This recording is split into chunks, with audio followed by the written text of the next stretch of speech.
Hi everyone, I'm Pranita and welcome to my kitchen. Today we are making chicken biryani, Hyderabadi style. Hyderabad is a region in southern India where this dish is originated from and is loved by everybody. So let's get started. Some of the ingredients that you are going to need for the recipe. First, I want to talk about the chicken and the procedure of cooking the rice.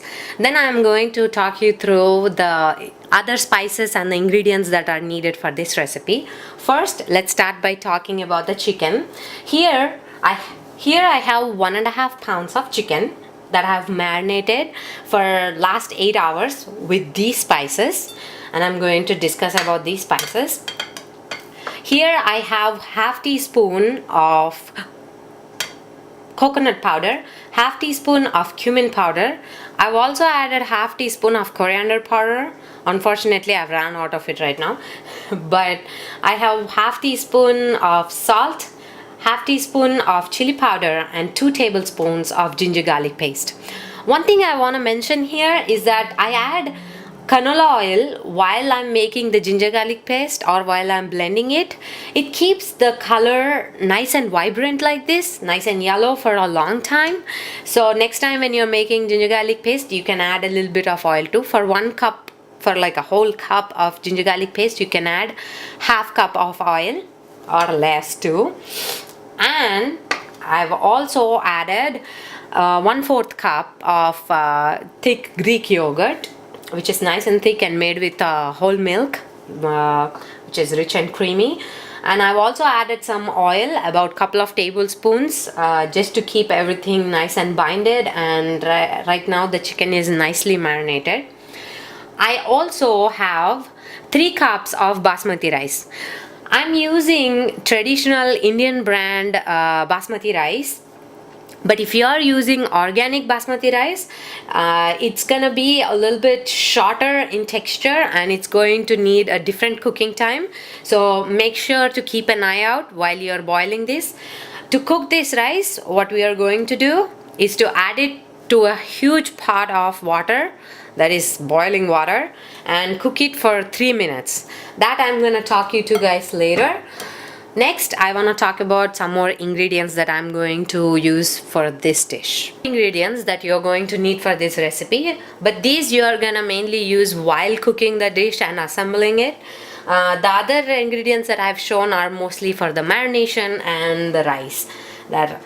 So here I have 2 tablespoons of clarified butter. We are going to use a combination of butter and clarified butter and oil. I have 1 lime that I'm going to juice, some cilantro for garnish, and some mint leaves. I've soaked the saffron in hot water or just warm water, which helps take the color out easily. And I also have a bunch of spices here that I'm going to flavor this dish with. I have some cloves, about 10 of them, 3 black cardamoms, 1 cinnamon stick, 3 mace, and about 5 green cardamoms, some shahi jeera, and this is blackstone flower, or it's also called as bandapuvu. And this is not an edible spice like cinnamon or cloves. So or shahi jeera, when you are serving this dish or before serving this dish, make sure to fish it out. I also have 1.5 cups of thinly sliced onions. I have sliced them really thin. Make sure to slice them really thin so that when you bite into the onion, it doesn't feel like you're biting into a very raw onion. Slicing it thin helps it cook really fast, and it also wilts really well too. I also have some peppers, about 5 Thai chilies that I have slit. So next thing to do is to bring the water to boil and add the rice and cook for 3 minutes. Meanwhile, I'm also going to toast these spices and cook those onions too. I've added the clarified butter to the pan, and I've also added 2 tablespoons of oil. Now that it's all melted, let's start by adding cloves and all the dry spices. I'm going to add the blackstone flower at the end, just to make sure that it's not going to burn. These 2 go at last, and let's give it a stir. And you'll know once the cloves start plumping up, and you can see every spice starts to plump up a little bit. Cook this onion mixture on medium high heat so that it browns the onions really well and cooks them fast too. Okay, looks like the cloves are plumping up. Let's go ahead and add. We don't want to burn them either, so let's go ahead and add both of these spices. Give it a good stir. If you feel like this is a lot of oil just for onions, what you can do is, after the onions are cooked and if you have some more leftover oil, you can add the same oil to the chicken. Oh yeah, let's go ahead. To keep sauteing the onions until they are browned on the edges and they are nice and translucent. Just keep stirring them for every 30 seconds or so to make sure that they are not just cooking in one area. Add a pinch of salt and keep stirring them. They're nice and translucent and it smells great in here.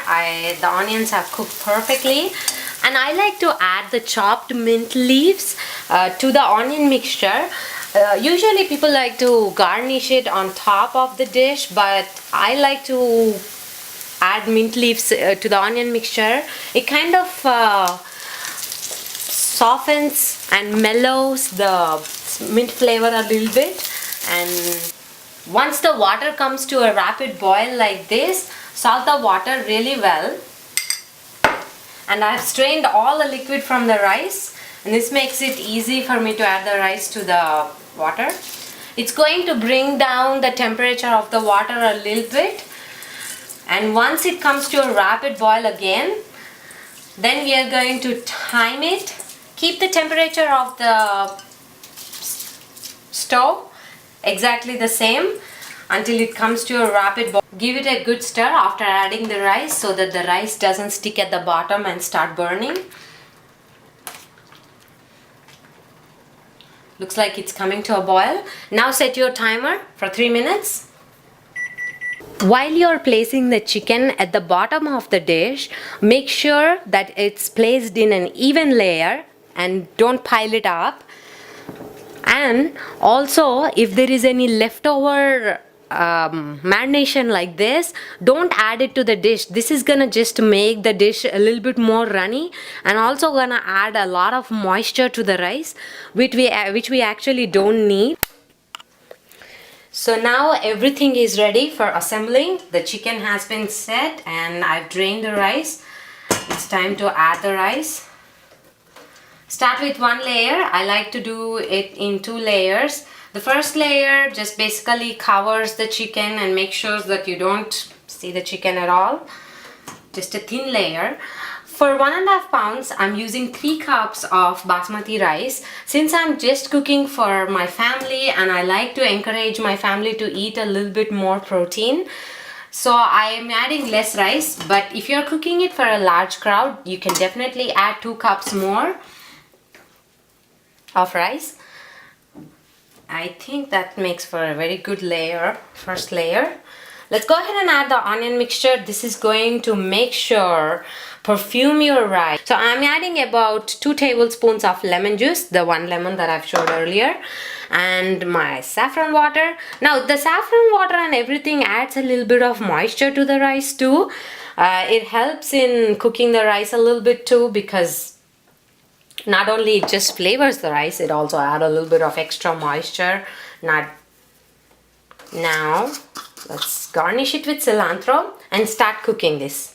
I got a nice lid for this dish, so I'm not going to use any extra binding techniques to keep it nice and tight. That's enough for me. And we are going to start with the placement of dish in the center. I have a pretty big burner. I'm using electric stove, so it acts in my advantage. But if you are using a gas stove, you might have to start with the center and then move your dish to the side so that the heat hits exactly where you want it to, instead of just hitting it in the center. So now that I have a nice big burner, what I'm going to do is set my timer on 10 minutes and on low heat For electric stove, I use 4. That's the enough heat because it's a stainless steel dish. It's going to cook the chicken really fastly. So let's start on 4 for electric stove, and for gas stove, put it on medium low or low, and make sure to keep an eye on it and keep moving your dish in clockwise or anti-clockwise directions. But for now, I'm going to just set the time and wait for 10 minutes to pass by. So the 10 minutes are up for the chicken biryani, and now I have to cook it for just 5 more minutes to 7 more minutes. So at this point, what I can do is I can still move this in a clockwise direction. Just keep it on a little bit of the edge so that the water or the moisture that is dipping from the lid is gonna go straight towards the edges. So now I'm trying to cook the edges and trying to evaporate that water, and it kind of helps because when the chicken is cooking with the yogurt, it's gonna release some water, and this is gonna help evaporate that water. But you do not want to increase the stove temperature any more than what it is now. We are going to keep the same, but for every 3 minutes I'm just going to turn, and this is going to take about like 3 turns for me, and I'm going to finish cooking it that way so that I can make sure to have nice dry edges instead of watery mushy edges.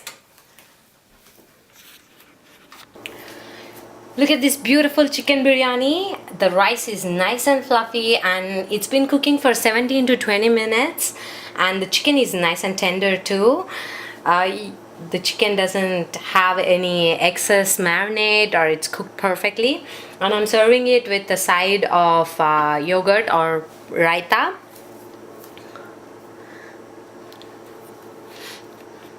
So here is the chicken biryani ready to be served. Thanks for watching. You can find this recipe and many more at booklesscooking.com. Thank you.